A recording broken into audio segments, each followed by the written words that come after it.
Assalamualaikum warahmatullahi wabarakatuh.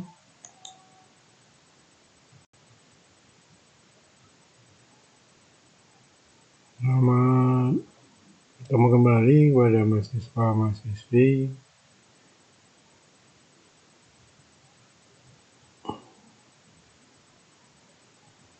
dalam perkuliahan matematika ekonomi untuk jurusan akuntansi ya. Pada hari ini kita akan membahas tentang fungsi ya. Di fungsi itu salah satu bagian dari suatu matematika ya. Sebelum kita mulai, silakan untuk mahasiswa-mahasiswi untuk absensi isi akad maupun nanti di kolom chat di YouTube ya. Silakan nanti bisa menuliskan chat di kolom YouTube ya, kolom chat YouTube ya. Juga tak lupa untuk subscribe ya di YouTube-nya.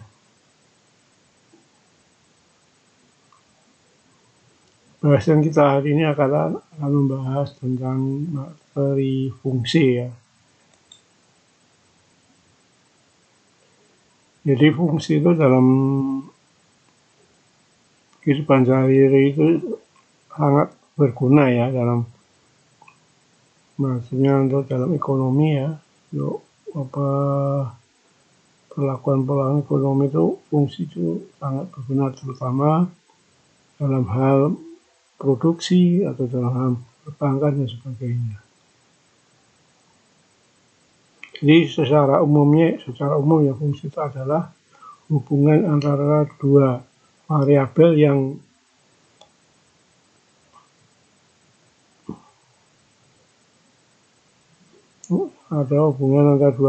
yang saling berkaitan ya. Jadi ada dua variabel, satu mempengaruhi variabel yang lain ya. Jadi dalam fungsi itu ada dua variabel, itu variabel independen yaitu variabel yang mempengaruhi, dan variabel dependen ya, variabel yang dipengaruhi. Ini secara umum ya, fungsi itu adalah suatu hubungan antara dua variabel saling mempengaruhi ya.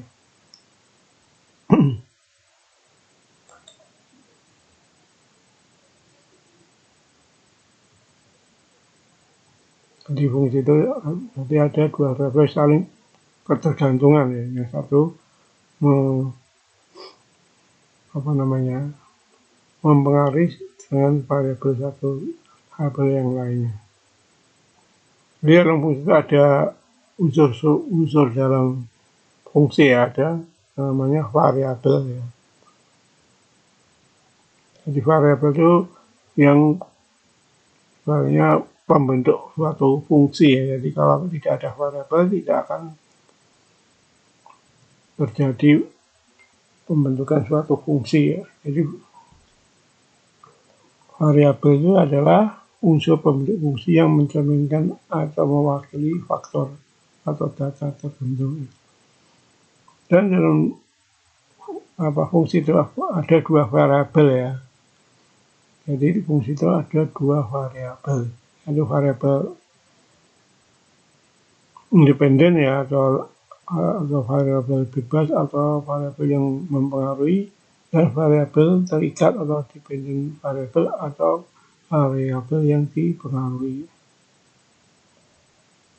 Jadi secara umum itu variabel yang mempengaruhi itu nilainya tidak tergantung pada variabel lainnya. Jadi dia berdiri sendiri ya.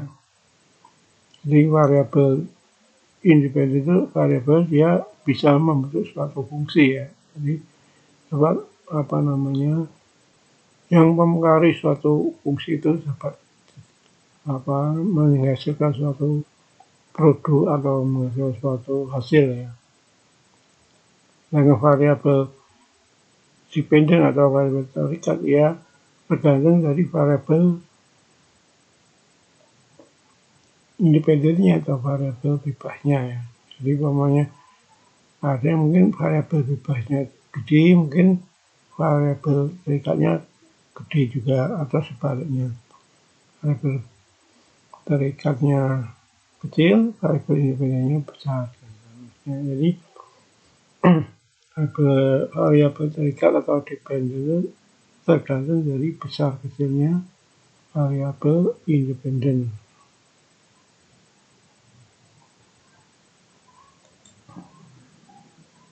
Terus dari variabel ada fungsi juga ada nama koefisien ya.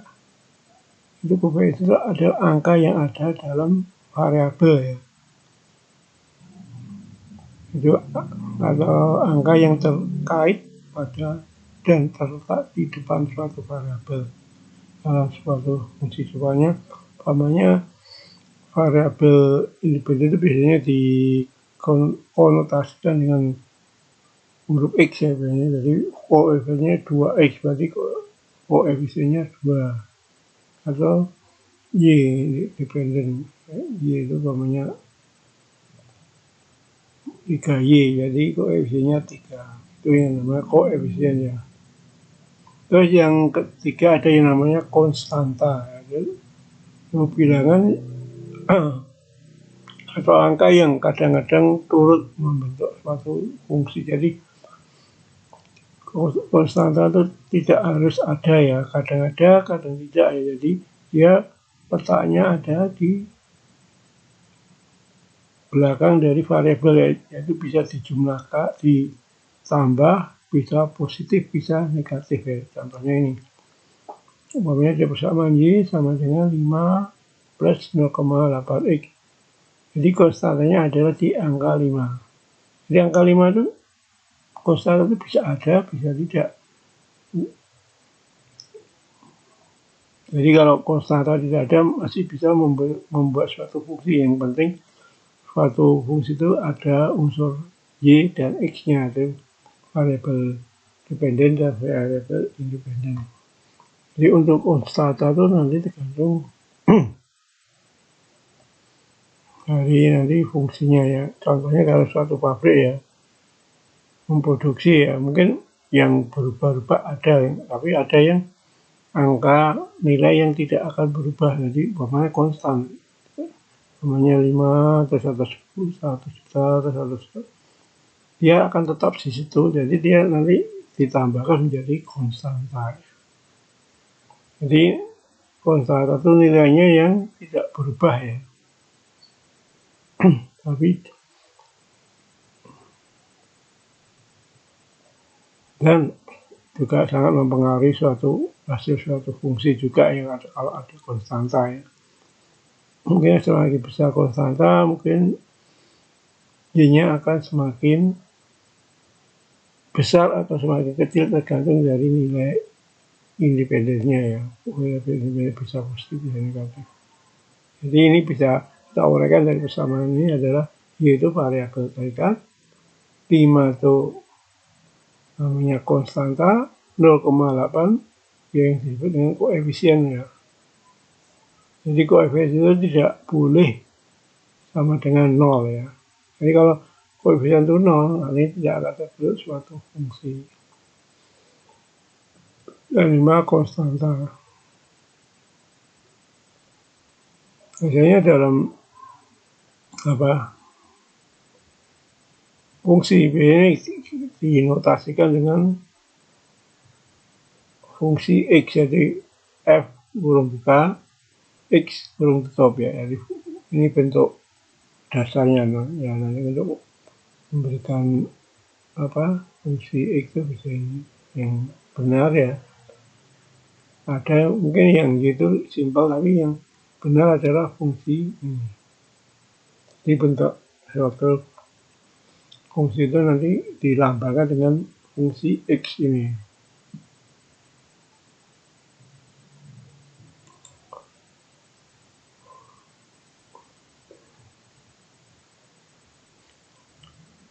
Dalam matematika fungsi itu bisa dibentuk menjadi dua fungsi ya, yaitu fungsi linear fungsi yang mempunyai pangkat 1 gitu.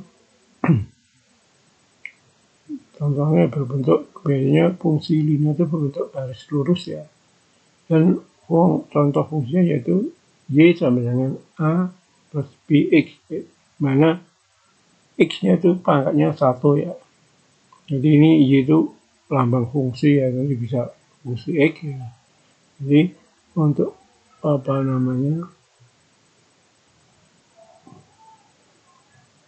pangkat dari X itu maksimal adalah 1 dan tidak boleh 0 ya. Jadi fungsinya itu ini. Dan yang kedua fungsi non-linear, fungsi yang punya pangkat lebih dari 1 yaitu 2, 3 dan seterusnya. Contohnya ini. Dan biasanya kalau fungsi non-linear nanti bentuk garisnya bisa lengkung, bisa parabola dan sebagainya. Tidak membentuk garis lurus ya, nanti bisa. Hanya bentuknya adalah garis melengkung ya. Jadi melengkung itu bisa melengkung bentuk parabola, bentuk hiperbola dan sebagainya. Itu untuk fungsi linear ya, non linear ya.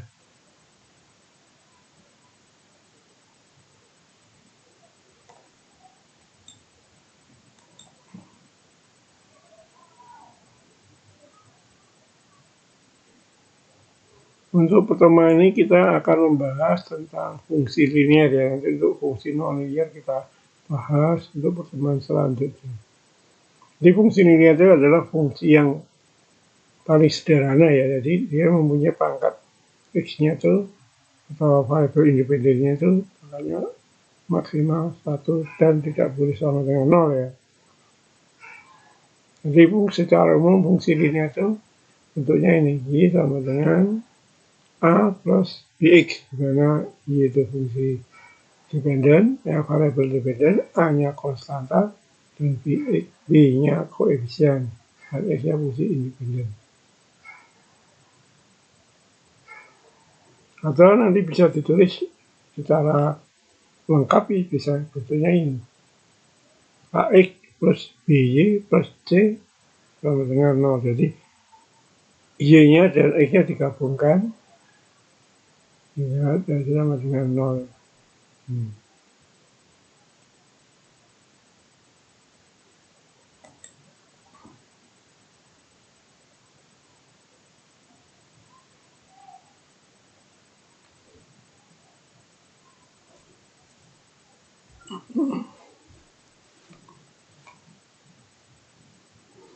Sesuai dengan namanya fungsi linear ya.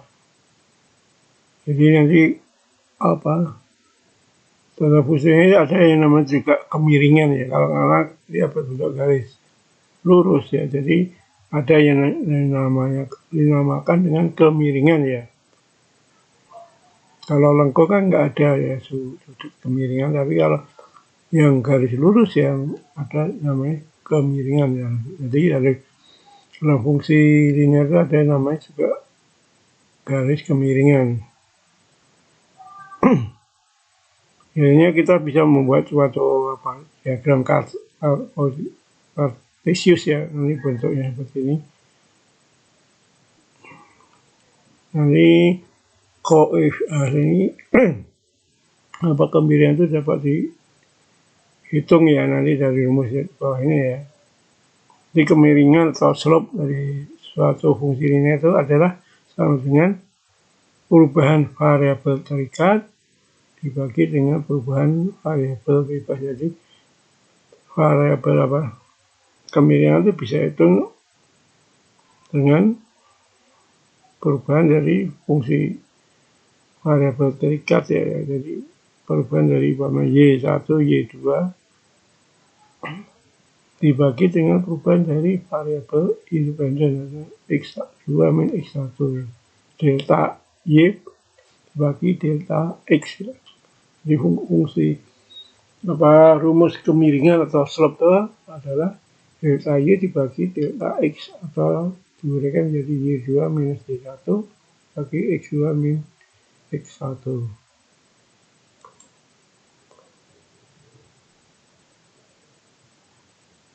Ini jenis-jenis kemiringan ya, dalam garis lurus ya.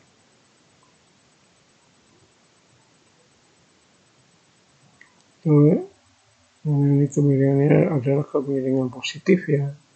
Kalau ini kemiringan negatif karena turun. Ini kemiringan 0 karena nggak ada kemiringan ya, ini garis lurus. Dan ini juga kemiringan 0 juga dan tak tentu ya, jadi ini kemiringan yang tak tentu ya. Karena kemiringan biasanya dibandingkan dengan garis ini horizontal ya, bukan garis ini. Kalau ini pakai garis horizontalnya tidak bisa dicari ya, jadi tak tentu. Kalau ini kan dibandingkan dengan garis horizontal karena nggak ada kemiringan, ya nggak sama dengan 0.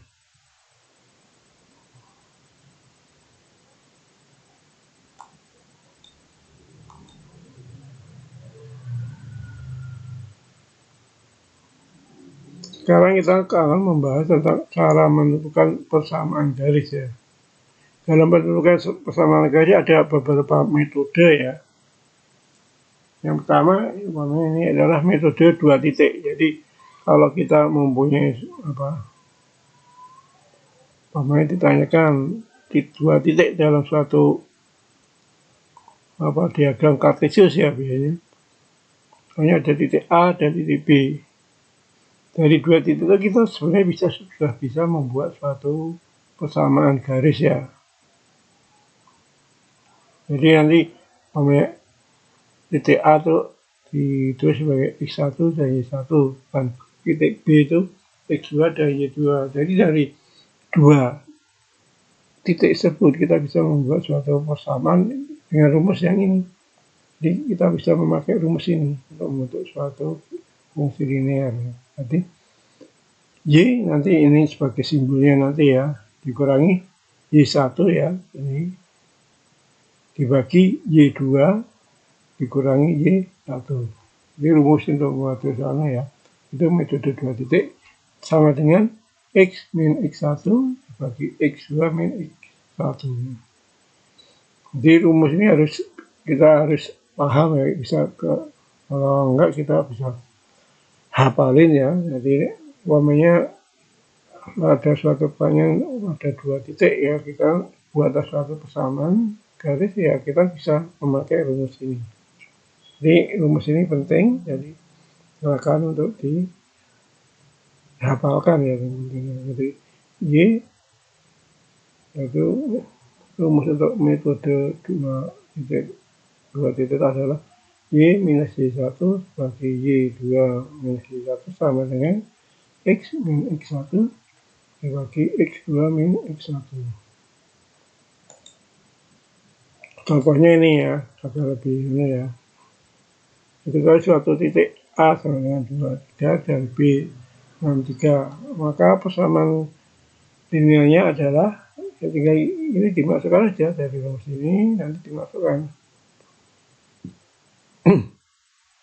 Y minus Y1 berapa? 3 ya, Y minus 1. Y2 berapa? 5 dikurangi 3. Jadi hasilnya 2 ya. Ini X minus 2. Y2 plus 6 kurangi 2, 4. Jadi kita kalikan hingga dihasilkan ini. Jadi persamaan garis dari 2 titik tersebut adalah fungsi Y sama dengan 0,5X plus 2. Jadi simple ya, kalau kita ada 2 titik kita bisa mudah mengerjakannya. Ini ada kuis, silahkan nanti dijawab ya. Ada 2 titik A sama dengan titik A adalah mempunyai koordinat 4 dan 8, dan B mempunyai koordinat 6 dan 4. Jadi silahkan buat persamaan linearnya ya. Nanti jawabannya bisa di-share di kolom chatting ya di YouTube, atau nanti bisa di-share di WA aja ya, apa.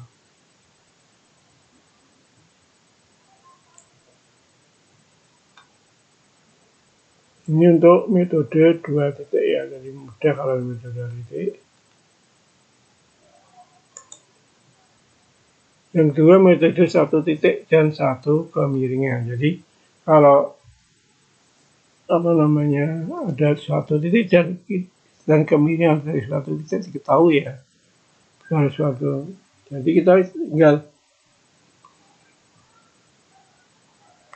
dimasuk aja tadi. Kita memakai juga persamaan yang tadi ya.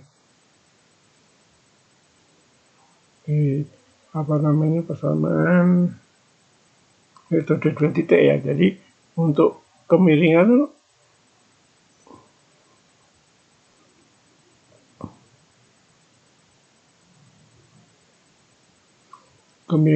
ada delta Y dibagi delta X ya. Jadi nanti rumusnya akan menjadi ini.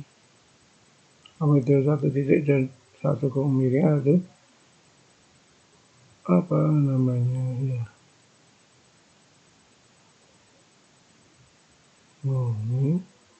Ini bisa kita ini rumusnya ya. Jadi ini rumusnya ini Y minus X ya, minus Y1 sama dengan ini delta X, delta Y per delta X ya, delta Y itu ya sama dengan Y minus Y2 minus Y1 bagi delta X itu X2 minus X1 kali YX minus Y1. Jadi rumusnya tinggal ini, karena Y2 min Y1 dibagi X2 min X1 adalah kemiringan, jadi kita ganti dengan, karena kemiringan sudah ketahui ya, jadi kita ganti M jadinya menjadi Y minus Y1 sama dengan M kali X min X1. Contohnya ini, misalnya itu titik A 23 dan kemiringannya adalah 0,5. Tinggal dimasukkan aja. Jadi Y minus Y1 nya berapa? 3 sama dengan kemiringannya berapa? 0,5 dan X1 nya berapa? X minus X1 nya berapa? 2. Sehingga hasilnya adalah fungsi linear Y sama dengan 0,5 X plus 2.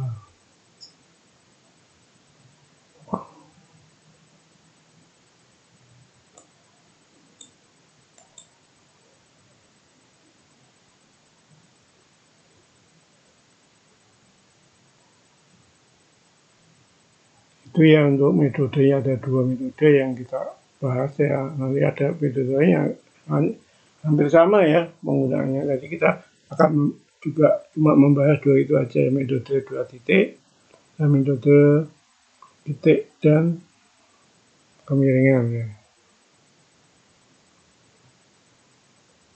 Di sini ada juga ada 2 buah garis lurus yang mempunyai 4 macam kemungkinan bentuk hubungan ya. Jadi hubungan 2 garis ya. Ini ada 2 garis.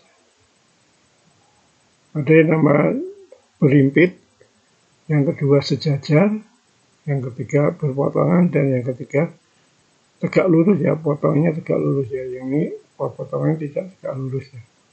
Jadi ada namanya hubungan antara 2 garis, ada yang berimpit, sejajar, berpotongan, dan berpotongan tegak lurus ya.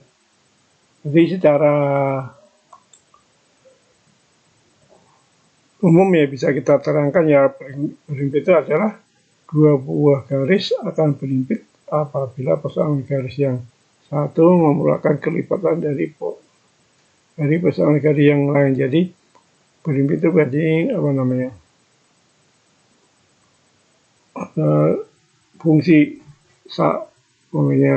satu dan fungsi kedua itu kalau dihitung nanti nilainya sama, cuma nanti koefisiennya ya yang beda ya. Mungkin koefisien pertama mungkin 2 kali lipatnya dari fungsi yang kedua, fungsi X Y sama dengan X plus 1. Nanti fungsi keduanya menjadi 2y plus 2x plus 2. Jadi 2 kali Pak. Jadi dia nanti sama aja kan. Dia akan berimpit karena cuma kelipatan ya. Jadi kalau berimpit itu sama satu dengan pusat Z adalah kesamaan yang berkelipatan.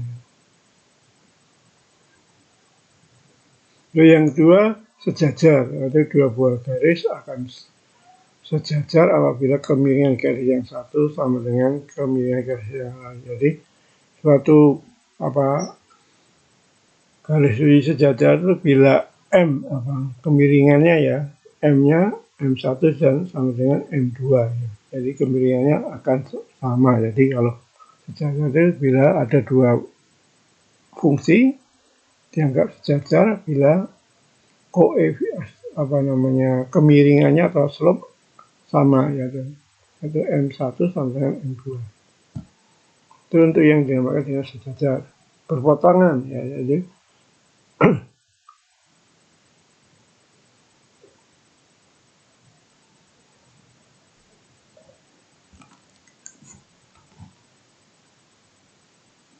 kalau berpotongan itu bila ya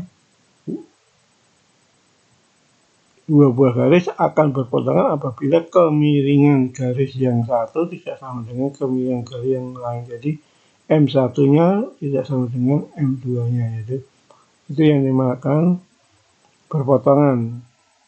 Jadi syarat utama dua garis berpotongan itu adalah slope-nya atau kemiringannya tidak sama ya. M1 tidak sama dengan M2-nya. Itu yang berpotongan ya. Kalau yang tegak lurus garis akan saling tegak lurus apabila kemiringan garis yang satu merupakan kebalikan dari kemiringan garis yang lain dengan tanda yang berlawanan. Jadi kalau dia berpotongan tegak lurus yaitu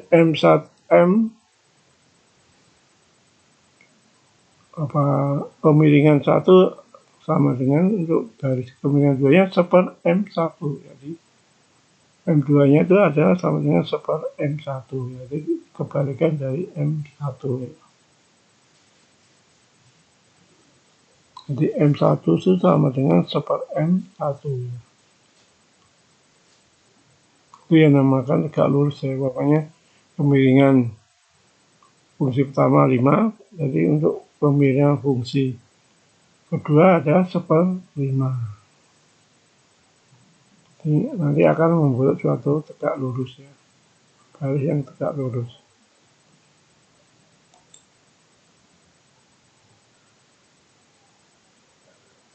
Contohnya ini, contoh-contohnya ya. Dua garis yang berimpit, ini Y sama dengan 42. Jadi 2Y dan 3Y dan seterusnya ini berimpit namanya. Nah, dimana nilainya kalau dimasukkan suatu angka akan sama.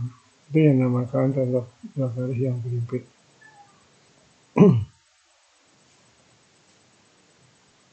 Selanjutnya kita akan membahas tentang sistem persamaan linier ya. Jadi penyelesaian suatu sistem persamaan itu ada 3. Kita bahas 3 macam aja ya. Yaitu persamaan untuk menyelesaikan suatu persamaan linier. Kita bisa menggunakan 3 cara ya dengan metode, yaitu metode substitusi, metode eliminasi, dan metode determinan. Yaitu untuk misalnya kita pada fungsi akan menghitungnya ya, nilainya X-nya berapa, Y-nya berapa, kita bisa ada 3 metodenya yang kita pakai untuk kita bahas ya. Ada metode substitusi, eliminasi, dan determinan.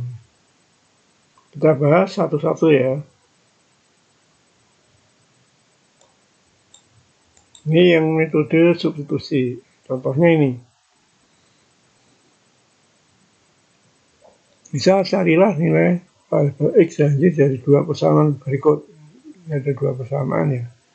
2 X plus 3Y sama dengan 21 dan X plus 4Y sama dengan 23.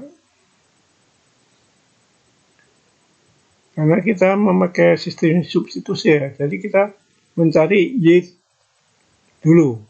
Contohnya kita cari Y berapa, bebas ya, yang mau dipakai yang pertama yang mau dulu, yang untuk mencari Y, sehingga dihasilkan Y umpamanya ini. Kalau ini kita memakai Y-nya X-nya, kita pakai X-nya sama aja ya. X yang ini, yang persamaan kedua, jadi X sama dengan 23 4Y. Dari ini kita bisa masukkan ke persamaan pertama. X-nya kan sudah diketahui. Kita masukkan ke persamaan pertama ya.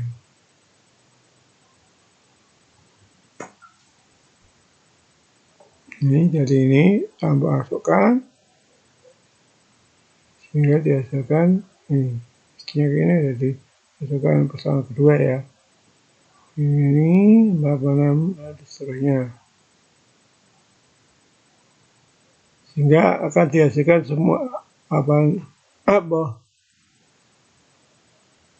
Y ya, semuanya variabelnya Y semua ya. Sehingga dari ini kita bisa mencari nilai Y-nya ya. Sehingga hasilkan Y sama dengan 5. Setelah kita ketahui Y-nya, untuk mencari nilai X-nya ya kita tinggal masukkan ke persamaan di atas tadi. Y-nya berapa tinggal dimasukkan, nanti hasilnya jadi ini. Sehingga dihasilkan ini. X sama dengan itu cara substitusi ya.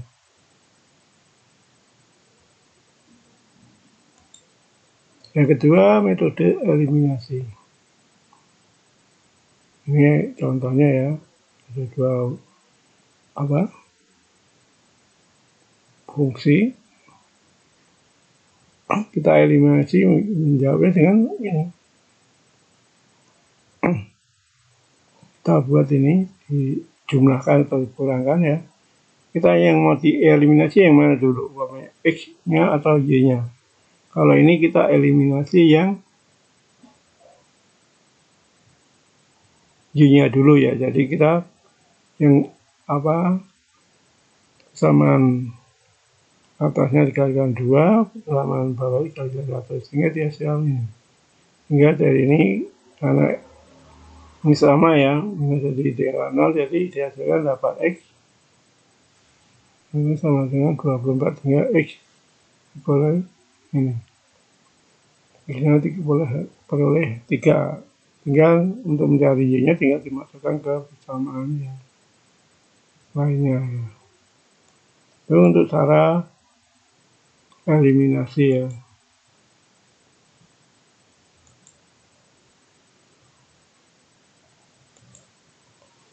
Selanjutnya kita cara metode determinan ya. Jadi kalau metode determinan itu kita memakai rumus ya. Umpamanya ini ada dua persamaan ya, dua fungsi yaitu AX plus BY sama dengan C, dan yang kedua DX plus EY sama dengan F. Jadi kalau kita untuk mencari nilai X-nya, kita memakai rumus ini aja. Jadi determinan X dibagi determinan. Jadi determinan X ya, kita determinan X, jadi yang kita hitung yang X-nya dulu. D-nya determinan umum ya, jadi determinan X itu sama dengan ini. Jadi X kan ini, yang bukan X itu berarti C ya, C, B, F, E. Jadi kalau kita menulis determinan itu yang depan itu yang nilai konstantanya dulu ya. Ini F ini. Karena ini determinan X, jadi fungsi variabel X-nya tidak dipakai, jadi cuma ini C, B, dan F, E.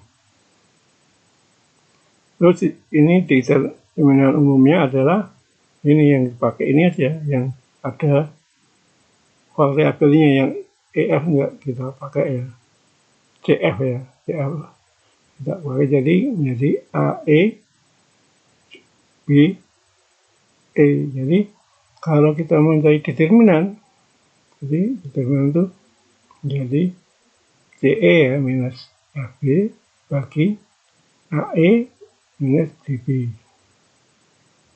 Sebenarnya kalau yang DY yang kita coret yang ini dulu, berarti menjadi AT DF ya. Yang bawah sama, jadi menjadi AF minus DC bagi AE minus DB. Jadi kalau yang ini, yang Y, yang di depannya yang kita pakai yang X-nya ya, yang independen ya, jadi dia yang berpengaruh. Ini apa fungsi kontannya di bawah belakang ya. Jadi kita bisa menghitung apa namanya suatu fungsi ya, nanti tergantung nanti ini. Contohnya ini ya, ada dua persamaan linear ya, 3x minus y minus 2y sama dengan 7 dan 2x plus 4y sama dengan 10. Hitung nilai x dari y-nya dengan cara determinan. Caranya ini tinggal dimasukkan aja tadi. Untuk mencari nilai x-nya adalah nanti berapa? T-nya 7 ya. Terus B-nya plus 2 ya. Di sini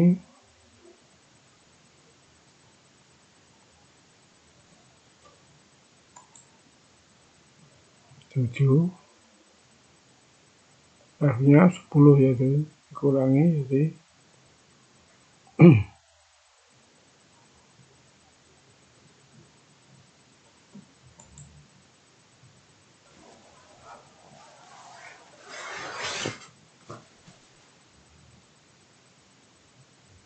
sehingga dihasilkan ini ya 7.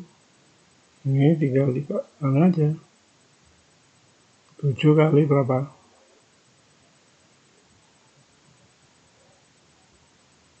7 kali 4 ya 28, terus 10 kali minus 2 minus 20 karena pengurangan jadi plus ya, jadi 28 tambah 10 ini keliru ya, artinya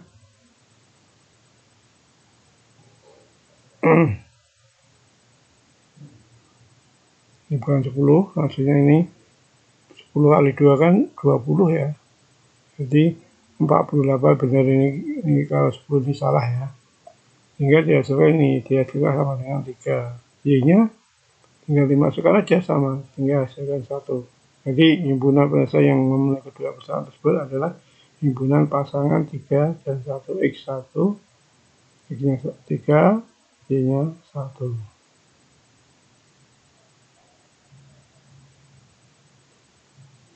Itu ya untuk fungsi linear ya. Jadi untuk materi hari ini untuk fungsi linear itu sampai sini, dan ini ada soalnya, silahkan nanti dikerjakan ya. Silahkan dikerjakan, nanti bisa apa namanya, bisa wajib dikumpulkan ya, ini untuk apa namanya pelatihan ya.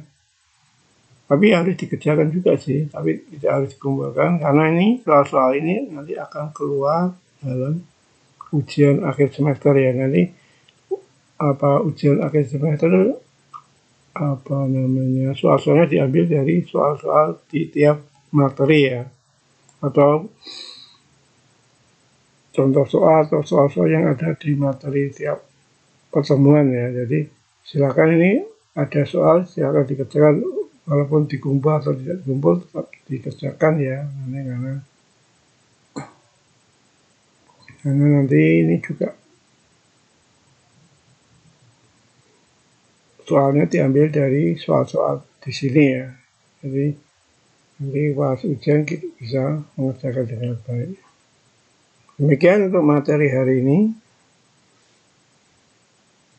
Belum kita tutup, silakan nanti kalau ada pertanyaan silakan di DM lewat WA saya. Nanti bisa saya terangkan, jawab.